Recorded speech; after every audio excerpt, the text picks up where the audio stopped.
5 things that I'm going to do for a day on the water. Hydrate with a gel. So this is Aesop B-triple-C facial balancing gel.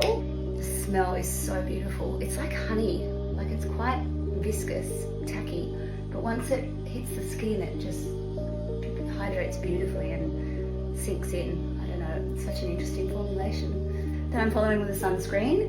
I'm not allowed to tell you what I wear, but this one is a good one. Elephant b-goldi Bright Drops. Last night, a tan with Australian Glow in dark.